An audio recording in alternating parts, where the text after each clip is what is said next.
नमस्कार दोस्तों, स्वागत है आप सभी का हमारे इस चैनल गरुड़ धर्मार्थ पर। दोस्तों, अगर आप भी अपनी लाइफ में कुछ नया सीखने की चाह रखते हैं, तो इस चैनल को अभी सब्सक्राइब कर लें।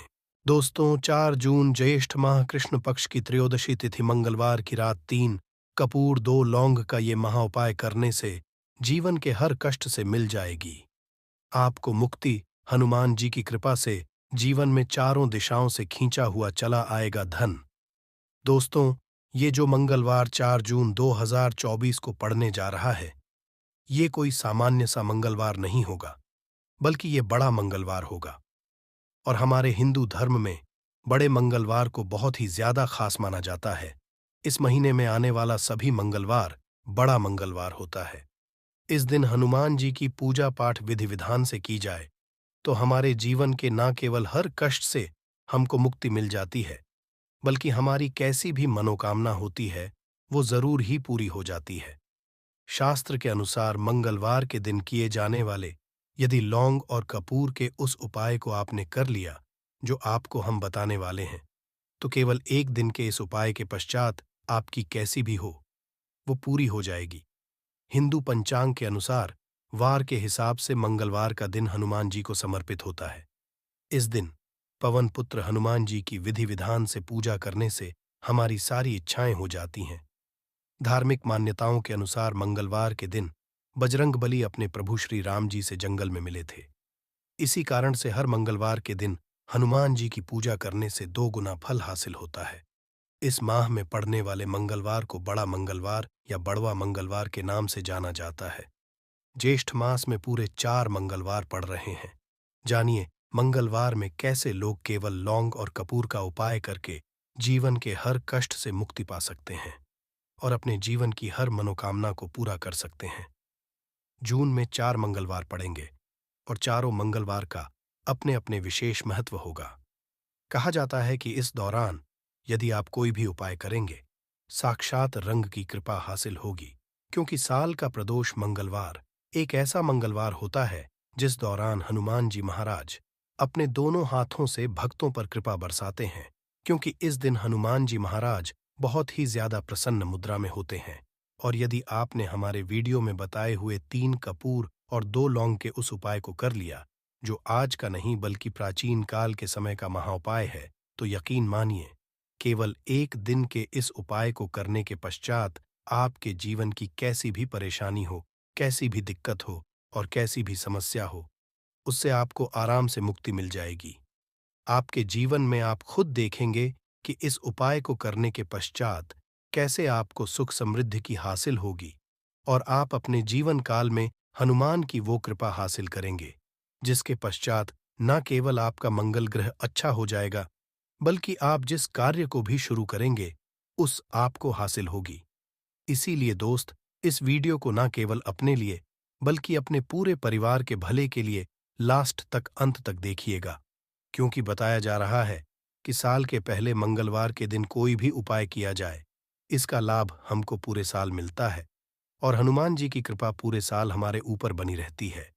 इसीलिए यदि आप भी चाहते हैं कि हनुमान जी की कृपा आप पे और आपके परिवार पर सदैव बनी, हनुमान जी के आशीर्वाद, आप अपने बहुत उन्नति करें, बहुत ही आगे जिस कार्य को भी शुरू करें, उस कार्य में आपको सफलता हासिल हो, तो दोस्तों पूरी सच्ची श्रद्धा और पूरे विश्वास के साथ तुरंत आप इस वीडियो को लाइक कर दीजिए और कमेंट बॉक्स में तुरंत लिख दीजिए जय श्री राम, जय बजरंगबली जी की।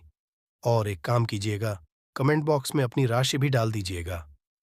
आपकी राशि के अनुसार कोई भी उपाय होगा जिसको करके आप बड़े मंगलवार के दिन कोई भी लाभ हैं, वो दोस्त आपकी कमेंट के रिप्लाई में बता देंगे आपको।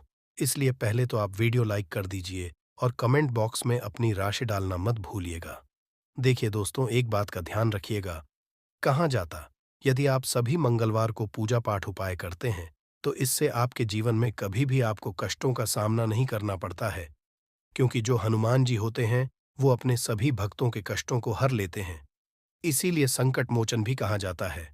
और यदि है कि मंगलवार के दिन आपकी पूजा सिद्ध हो जाए, तो दोस्तों इसके लिए आपको 10-12 मंगलवार पूजा पाठ करना पड़ता है, परंतु मार्गशीर्ष के सभी मंगलवार ऐसा मंगलवार होता है जिस दिन आप कोई भी पूजा करेंगे, वो पूजा उसी दिन आपकी सिद्ध हो जाएगी। जैसा हम आपको वीडियो की शुरुआत चुके हैं, हनुमान जी महाराज इस दिन बहुत ही ज्यादा मुद्रा में होते हैं। तो ये जितने भी हम आपको उपाय बताने आ रहे हैं, ये मंगलवार के दिन किस मुहूर्त पर आपको करना है, ये आपको थोड़ा ध्यान रखना होगा। सही मुहूर्त पर किया गया यह उपाय आपके जीवन को पूरी तरह से बदल देगा। न केवल आपको आपके भाग्य के साथ मिलेगा, बल्कि इन उपायों को करने के पश्चात आपका और आपके पूरे परिवार का भला होगा। इसीलिए इस वीडियो को बहुत ध्यान से लास्ट तक, अंत तक देखिएगा। और अभी तक आपने वीडियो को लाइक नहीं किया है, वीडियो को कर दीजिए।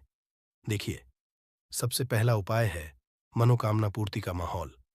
आपकी कैसी भी आप चाहते हैं कि आपकी जो भी मनोकामना है, इच्छा है, जो बहुत दिन से लटकी हुई है, वो पूरी हो जाए, तो ये उपाय कर लीजिए जो आपको हम बताने वाले हैं मंगलवार के दिन।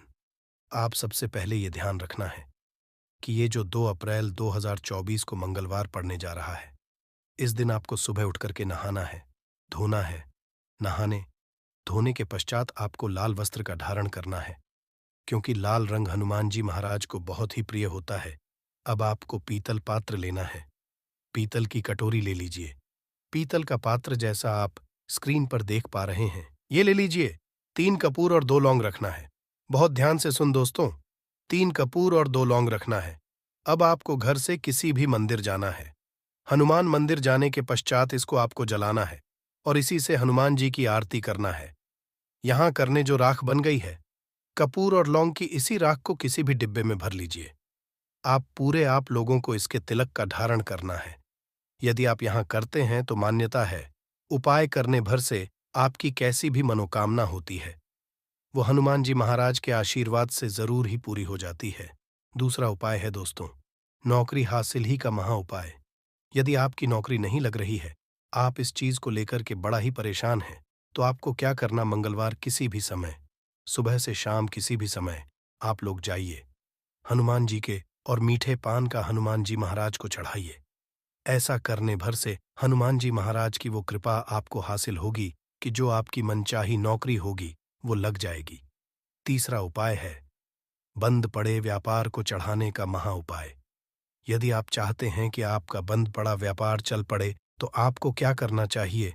देखिए, हनुमान जी महाराज को लड्डू बहुत ही पसंद है, परंतु एक बात का ध्यान रखिएगा, लड्डू कौन सा जाता है, बूंदी का या बेसन का लड्डू। इन दोनों लड्डू में से आपको कोई भी लड्डू का भोग महाराज को चढ़ाना है। परंतु सबसे जरूरी बात यह है, जब भी आप लड्डू का भोग हनुमान जी महाराज को चढ़ा रहे हो, उसमें एक तुलसी का पत्ता जरूर ही रख दीजिएगा, क्योंकि कहा जाता है, हनुमान जी महाराज को कोई भोग लगाया जाए और उसमें तुलसी का पत्ता न रखा जाए तो भोग पूरा नहीं समझ आ जाता है। तो आप 1024 के बड़े मंगल के दिन के लड्डू या बूंदी के लड्डू में एक तुलसी का पत्ता रखकर कि हनुमान जी महाराज को चढ़ाना है, ऐसा करने भर से मान के चलिए दोस्तों, आपका बंद पड़ा व्यापार चल पड़ेगा। चौथा, यदि आपके घर की बरकत नहीं हो रही, उन्नति नहीं हो रही, यदि आप लोग इस बड़े मंगलवार के दिन हनुमान जी महाराज को जाकर के लाल चूड़ा चढ़ाते हैं, तो मान के चलिए आपके घर की जो बरकत रुकी हुई है, उन्नति रुकी हुई है, वो होना शुरू हो। तरीके दोस्तों, लंबे समय से यदि आप बीमारी से जूझ रहे हैं, आप चाहते हैं कि ये जो बीमारी आपके जीवन से हमेशा के लिए चली जाए, तो आपको क्या करना होगा, बहुत ध्यान से सुनिएगा जो आपको हम बताने जा रहे हैं। देखिए दोस्तों, यदि आप अपनी बीमारी में बहुत सारा पैसा खर्च कर चुके हैं, आपको उसका फायदा नहीं मिल रहा है, तो आपको हनुमान जी की शरण में जाना चाहिए। परंतु आपको कैसे पूजा करनी है, बहुत ध्यान से सुबह नहा धोने के पश्चात आपको लाल वस्त्र धारण करना है। किसी भी लाल कपड़े में आपको 500 ग्राम गुड़ रखना। ध्यान रखिएगा दोस्तों, 500 ग्राम गुड़ से कम नहीं होना चाहिए। 500 ग्राम गुड़ के ऊपर एक तुलसी का पत्थर रखना है। इसी लाल कपड़े की पोटली बना ली। पोटली बनाते वक्त ध्यान रखिएगा, इस पोटली को बांधते वक्त आप लोग मोली धागे का प्रयोग कीजिएगा। इसी पोटली को ले जाकर कि किसी भी हनुमान मंदिर में हनुमान जी अर्पित कर दें। इतना यदि कर दें तो यकीन मानिए, लंबे समय जो बीमारी से आप लोग जूझ रहे हैं, बीमारी से आप परेशान हैं, जिसमें आप लाखों रुपए खर्च कर चुके हैं। केवल इतना कन्या भर से हनुमान जी की वो कृपा आपको हासिल होगी कि आपकी बीमारी आपके जीवन से हमेशा हमेशा के लिए दूर चली जाएगी। अब आप चाहते हैं कि दोस्तों क्या आपके जीवन में बेफिजूल खर्ची बंद हो जाए? आप चाहते हैं कि आपके जीवन में धन आए।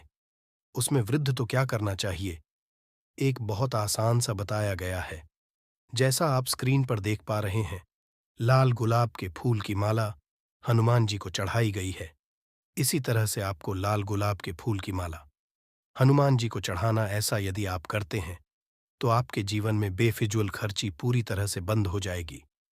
आपके जीवन में जो धन आएगा उसमें बहुत तेजी से वृद्धि होगी। यदि आप चाहते हैं कि धन चारों दिशाओं से खिंचा हुआ चला है, धन आने के सारे जाए, तो ये कीजिए जो आपको बताना है। परंतु ये उपाय थोड़ा सा कठिन है दोस्तों। आप कुछ मंगलवार के सभी मंगलवार को, मतलब ये 5 मंगलवार पड़ रहे हैं, पांचों मंगलवार को आपको सुबह उठना है, नहाना है, धोना है, आपको पीपल के पत्ते तोड़ने हैं, पीपल के पत्ते की माला बनानी है और यही हनुमान जी को चढ़ाना है। यदि आपने इस महीने के सभी मंगलवार को ये उपाय कर लिया, तो मान के चलिए दोस्तों, आपके जीवन में आने के सारे रास्ते खुल जाएंगे। इतना धन आपने इसकी कल्पना नहीं की थी। घड़ी को भूलकर भी इस दिशा में न लगाए। इससे फैलती है घर में नकारात्मकता।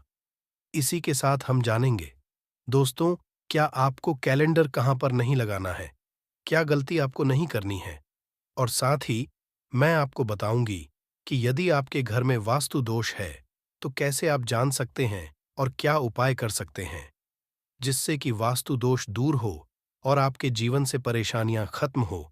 तो पूरी जानकारी लिए इस वीडियो को अंत तक जरूर देखिएगा दोस्तों। अब जानते हैं गुरुजी से कि वो क्या कहते हैं दोस्तों।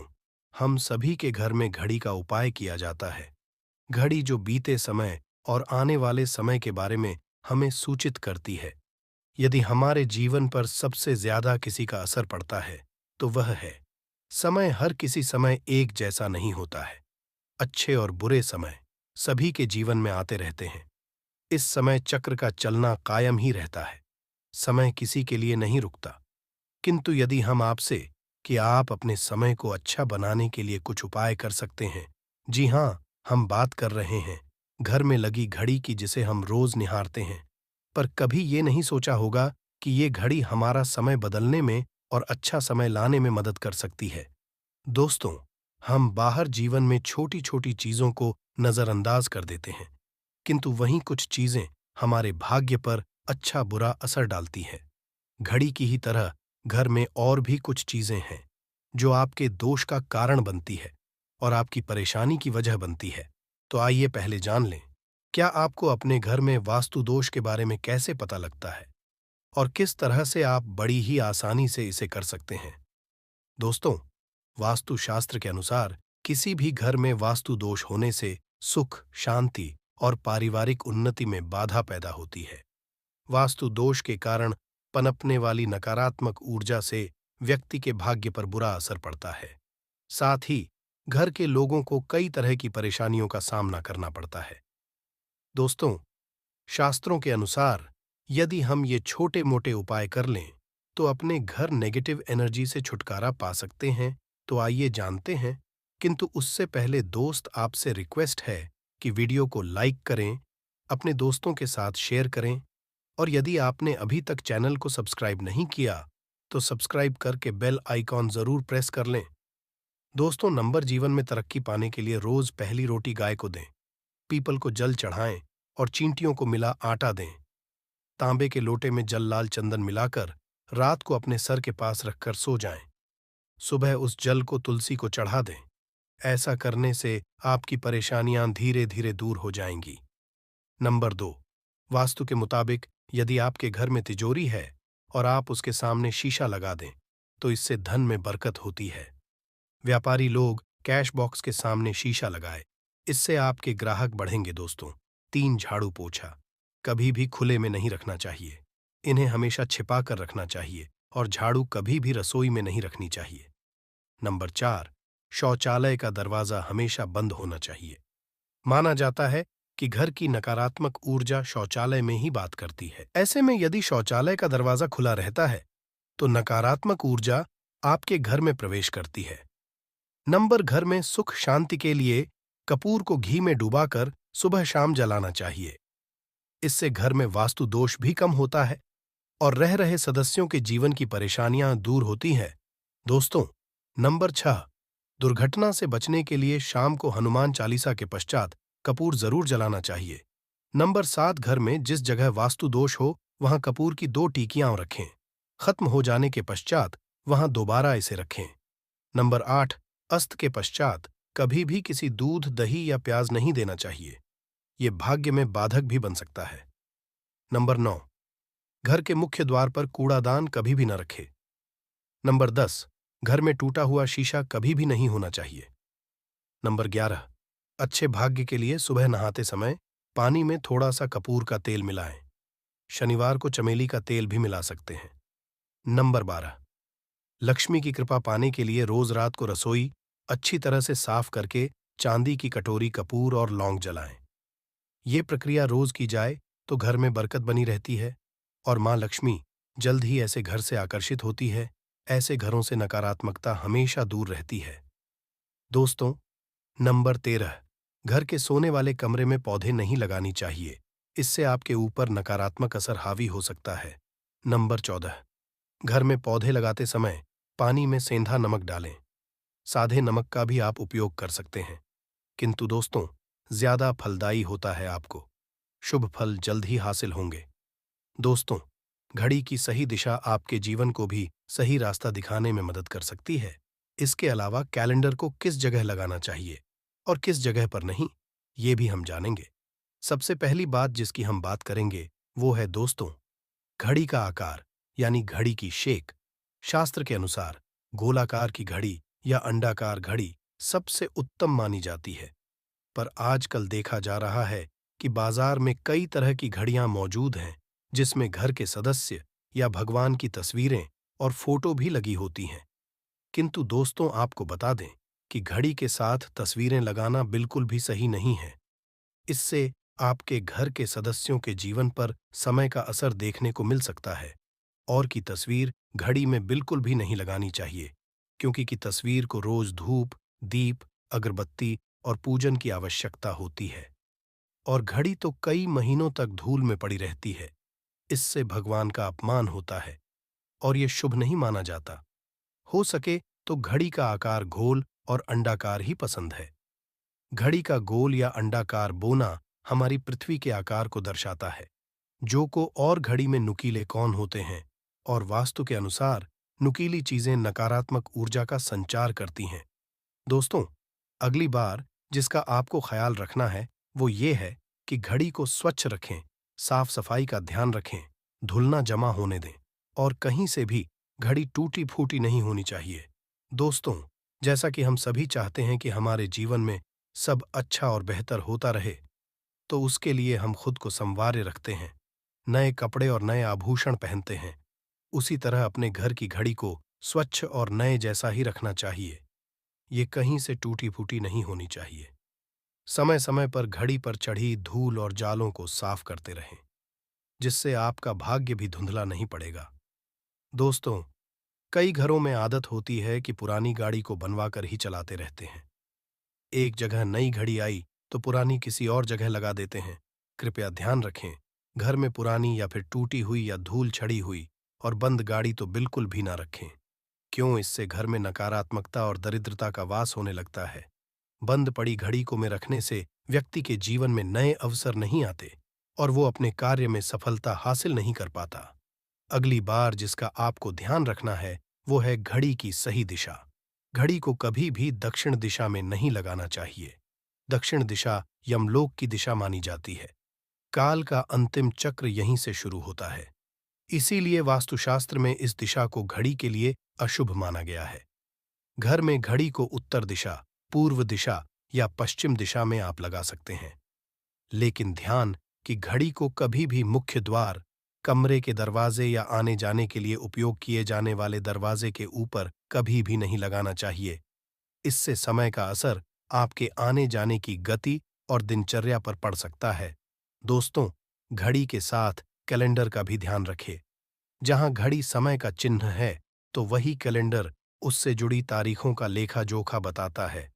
कैलेंडर को पूर्वी और उत्तरी दिशा की दीवार पर कभी भी नहीं लगाना चाहिए। ये दोष उत्पन्न होता है।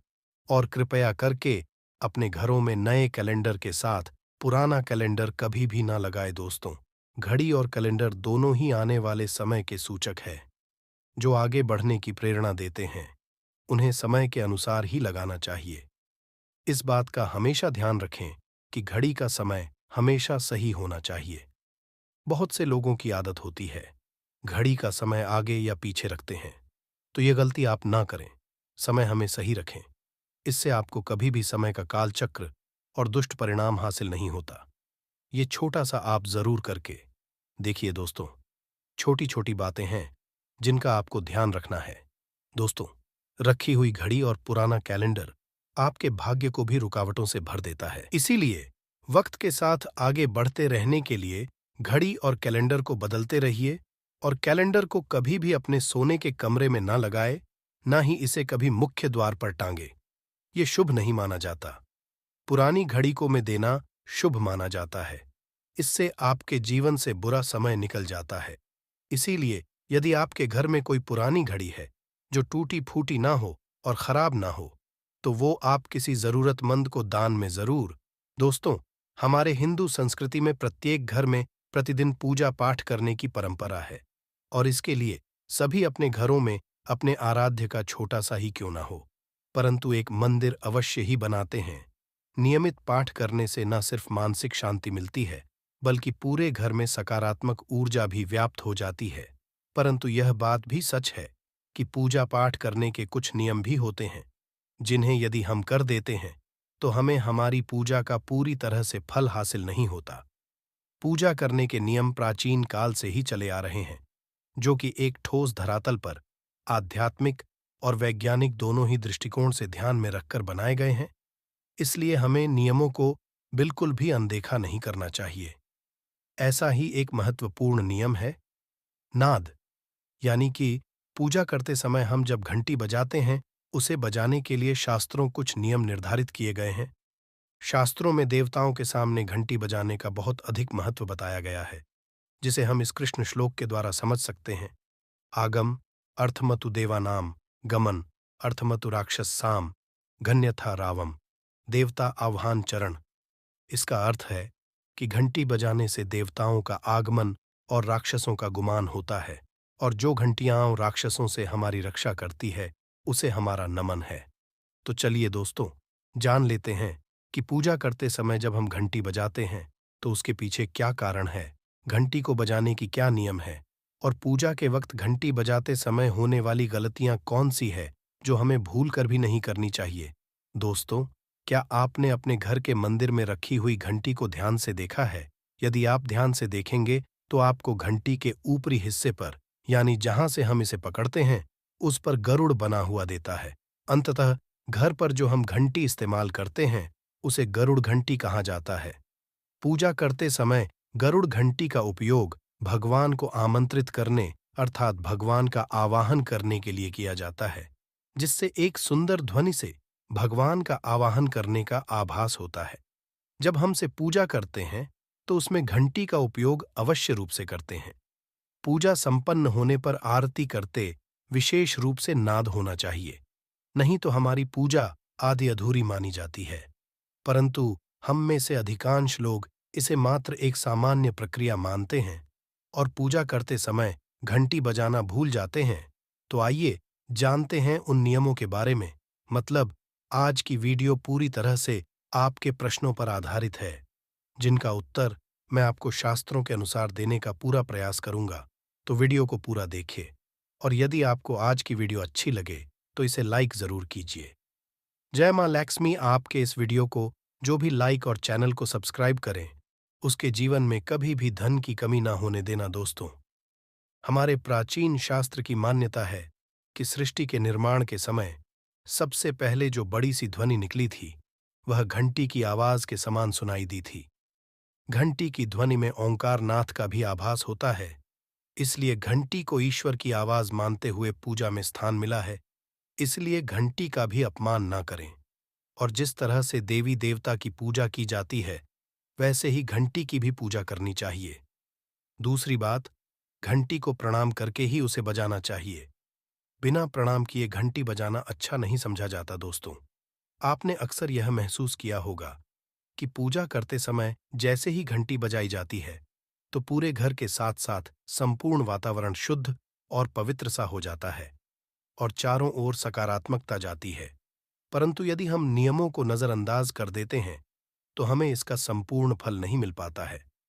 दोस्तों, अधिकतर लोग पूजा संपन्न होने पर सिर्फ आरती के समय ही घंटी बजाते हैं, परंतु यह भी ध्यान रखें कि भगवान को जल अर्पण करते समय, धूप, दीप लगाते समय, नए वैद्य अर्पण करते समय नाथ करना चाहिए। ऐसा करने से हमारी पूजा संपन्न मानी जाती है। दोस्तों, घंटी बजाते समय भगवान का नाम अथवा आरती अवश्य बोलनी चाहिए, 1 या 2 मिनट हो, परंतु प्रतिदिन सुबह शाम घर में घंटी अवश्य बजानी चाहिए। यदि आपको अपने घर में या अपने आप में नकारात्मकता महसूस हो, तो आप थोड़ी देर के लिए भगवान के सामने घंटी अवश्य बजाए, सारी नकारात्मकता नष्ट हो जाएगी। दोस्तों, पूजा घर में शनि महाराज एकांत, विरह, उदासीनता और वैराग्य के देवता माने जाते हैं, जबकि गृहस्थी को चलाने के लिए राग, प्रेम एवं भौतिक चीजों की जरूरत होती है। इसलिए शनि की मूर्ति को घर में नहीं लाना चाहिए। दोस्त, सबसे पहली बात, दीपक और धूपदान की भारत की परंपरा मिट्टी से जुड़ी हुई है। इसीलिए मंदिर में पारंपरिक मिट्टी का दीपक अवश्य होना चाहिए। यदि आप मिट्टी का दीपक नहीं रख सकते हैं, तो धातु के दीपक का उपयोग करें। यदि भगवान में आपकी आस्था ज्यादा हो, तो आप उपला रखकर गुड़ और घी का धूप भी दे सकते हैं।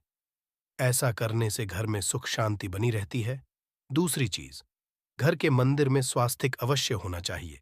या तो बना ले, क्योंकि स्वस्तिक आपके घर की शक्ति, सौभाग्य, समृद्धि और शुभता का प्रतीक समझा जाता है। यही मुख्य कारण है कि कोई भी शुभ कार्य करने से पहले स्वास्तिक का चिन्ह अवश्य बनाया जाता है। तीसरी चीज है कलश। भगवान श्री कृष्णा कहते हैं, कलश सुख और समृद्धि का प्रतीक है। अपने मंदिर में रोली कुमकुम से स्वस्तिक बनाकर उस पर मंगल कलश अवश्य रखे। ऐसा करने से घर में सदैव समृद्धि बनी रहती है और की हासिल ही होती है। चौथी चीज बहुत ही कम लोग जानते हैं कि शंख की उत्पत्ति समुद्र से निकले 14 रत्नों के साथ हुई थी। इसी कारण से शंख महालक्ष्मी को अत्यंत प्रिय है। शंख की ध्वनि से सकारात्मक ऊर्जा का भी संचार होता है। इसीलिए मंदिर में शंख अवश्य होना चाहिए। शंख के घर में उपस्थिति से महालक्ष्मी भी प्रसन्न होती है और उस घर में कभी भी धन की कमी महसूस नहीं होती। पांचवी चीज, मंदिर में आपने घंटी देखी होगी, क्योंकि घंटी को शुभ समझा जाता है। इसीलिए जब घर के मंदिर में घंटी की आवाज होती है, वहां का वातावरण शुद्ध और पवित्र बनता है। जिस घर में पूजा के दौरान घंटी बजाई जाती है, उस घर के आसपास की सभी नकारात्मक शक्तियां दूर हो जाती हैं और साथ ही सुख समृद्धि के द्वार खुलने लगते हैं। तो ये है वे वस्तुएं जिन्हें घर के मंदिर में जरूर रखनी चाहिए। आइए अब जान लेते हैं कि घर के कौन सी चीजें कभी नहीं रखनी चाहिए। सबसे पहली चीज, गणेश जी मूर्ति घर में। कभी भी गणेश जी की मूर्ति 3 अथवा 5 ऐसी विषम संख्या में ना रखें। अपने मंदिर में गणेश जी की सिर्फ 2 मूर्तियां रखें। इसे शुभ समझा जाता है। यदि आप अपने मंगल की कामना करते हैं, तो गणेश जी की मूर्ति मुख्य द्वार पर अंदर की तरफ मुख करके लगा लें। कई लोग ये गलती करते हैं कि मुख्य द्वार पर गणेश जी की मूर्ति बाहर की ओर मुख करके लगा देते हैं, जिससे उन्हें काफी नुकसान का सामना करना पड़ता है। यदि आप चाहे तो द्वार के दोनों ओर लगा दें या फिर मुख्य द्वार के अंदर की ओर लगाइए, परंतु बाहर की ओर कभी भी नहीं लगानी चाहिए। दूसरी चीज, टूटे हुए चावल। अपने मंदिर में कभी भी टूटे हुए चावल ना रखें। इसके साथ ही पुराने चढ़ाए हुए चावल अधिक समय तक ना रखें। यह नकारात्मक ऊर्जा फैलाते हैं। यह बात भी ध्यान रहे कि आप मंदिर में रखने वाले चावलों का इस्तेमाल हल्दी में भिगोकर ही करें। इससे अधिक शुभ परिणाम मिलेंगे। 3 की इसके साथ ही यदि आपके घर के मंदिर में पूर्वजों की तस्वीरें रखी हुई हैं, तो उन्हें तत्काल बाहर निकाल दें। ये आपके परिवार के लिए काफी अशुभ है। धर्म ग्रंथों के अनुसार पूर्वज पूजनीय हैं, परंतु वह देवताओं के बराबर नहीं है। इसलिए अपने पूजा घर में कभी भी मृत परिजनों की तस्वीरें ना रखें। यह आपके लिए अशुभ संकेत है। इसके परिणाम भी काफी घातक हो सकते हैं और मंदिर का वातावरण भी नकारात्मक हो सकता है। इसके अलावा यदि साधु संत को मानते हैं तो उनकी तस्वीर भी घर की किसी दीवार पर लगाएं। उसे पूजा घर में भूल से भी ना रखें। ये घर के वातावरण को नकारात्मक बनाता है। इसके साथ ही महाकाली, काल भैरव की मूर्तियां भी पूजा घर में नहीं रखनी चाहिए। और हाँ दोस्तों, ध्यान रहे कि मां लक्ष्मी के खड़े स्वरूप की पूजा मत कीजिएगा, क्योंकि मां लक्ष्मी हमेशा बैठी हुई मुद्रा में होती है। इसलिए उनके बैठे हुए स्वरूप को ही पूजना सही है। चलिए, अब हम आपको बताते हैं उन अति महत्वपूर्ण चीजों के बारे में जो आपके पूजा घर में होनी ही चाहिए। धर्म ग्रंथों में इन चीजों को अत्यधिक पवित्र और खुशहाली के साथ साथ समृद्धि का प्रतीक समझा गया है। ये चीजें आपको खुशियों की चौखट पर खड़ा करती हैं। इसलिए ये आपके मंदिर में होनी ही चाहिए। गंगा जल की पवित्रता के बारे में तो आप जानते ही होंगे। मां गंगा जो हर किसी के पापों को धूल देती है, लोगों को देती। यदि आप भी अपने जीवन में सुख और शांति कायम रखना चाहते हैं तो घर के मंदिर में गंगा जल होना ही चाहिए। इसके लिए आप एक तांबे के पात्र में गंगा जल को भरकर रख सकते हैं। यह आपके परिवार में सुख शांति का प्रतीक है, जो घर की पवित्रता को भी बनाए रखता है। इसलिए कभी भी प्लास्टिक की बोतल या अपवित्र बर्तन जैसे स्टील या लोहे के बर्तनों में गंगा जल नहीं रखना चाहिए। ये अशुभ होता है। यदि आपको प्रसन्न करना चाहते हैं तो पूजा करते समय मां लक्ष्मी को कमल का फूल चढ़ाएं। मां लक्ष्मी कमल के फूल पर ही विराजमान रहती है, तो उन्हें बेहद प्रिय होता है, क्योंकि ये कीचड़ से निकलकर भी दुनिया में खूबसूरती और पवित्रता बिखेरता है। इसलिए माता लक्ष्मी की पूजा करते समय कमल का फूल जरूर चढ़ाना चाहिए। ऐसा करने से कई गुना लाभ आपको मिलेगा। दोस्तों, इस दिवाली ध्यान रहे कि दीपक से दीपक ना जलाइए। शास्त्रों के अनुसार जो व्यक्ति दीपक से दीपक जलाता है वो रोगी होता है। ऐसा करने से रोग भी परिवार में पनपते हैं। इसलिए कभी भी दीपक से दीपक नहीं जलाना चाहिए। साथ ही मंदिर में एक घी का और एक तेल का दीपक जरूर जलाइए। ये आपको समृद्धि देगा। घी का दीपक दाईं तरफ और तेल का दीपक बाईं तरफ जलाने से समृद्धि बरकरार रहती है। इसके अलावा लेकर धूप, ढानी, गंगा जल जैसी चीजों को बाएं रखना शुभ होता है।